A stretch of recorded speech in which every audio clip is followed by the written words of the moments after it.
His name is Walter. He sits on a trash can outside the corner Starbucks across the street from my office. When it rains, he wears a tattered black coat and uses newspapers as a seat cushion. He is slouched.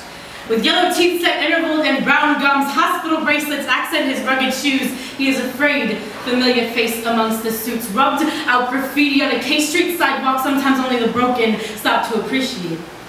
Walter coos, but never catcalls. Instead, he asks about my weekend or why I wasn't there one morning, wishes me a good day, and then turns away. I've given him 6 packets of Splenda, 3 stirring straws, and I've started to worry when he's not there. My mother says there are reasons why men like Walter aren't allowed in Starbucks, why some women shake hungry cups at businessmen, and why some children's lips don't turn upright. I want to tell her she is right. There are reasons why some people are torn, but she can be wrong in her assumptions about where their rags come from. My mother is privileged.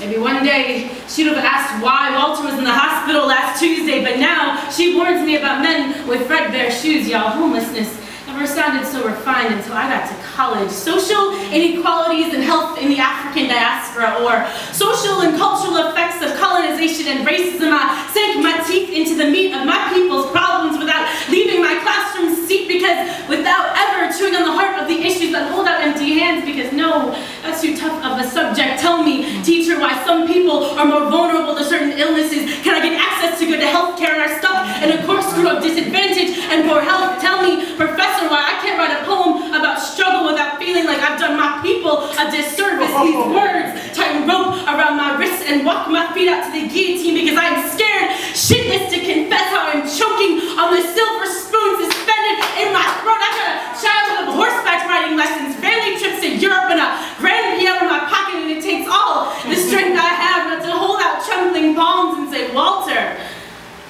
I wish I knew your last name. One day, on our way home from the doctor's office, my little sister asked me if we were spoiled. I told her no, because we were raised to appreciate what we had. I told her no, because our father knew what it was like not to know where his next meal was going to come from. I told her no, because we knew better, but I didn't know better enough to pull the truth from my cuffs and say, little sister, we are privileged. Our kitchen drawers are full of silverware, and we cannot ignore the house we grew up in. But little sister, know that spoiled is not a replacement word for rotten. Know that you have the ability to see beyond class, under street corners and sidewalks. You don't look down on souls, little sister. Instead, meet eyes with smiles and thank their owners for their holy teeth. Walter sits on a trash can outside the corner office across the street from my office. And little sister, you do not have to be broken to stop and say good morning.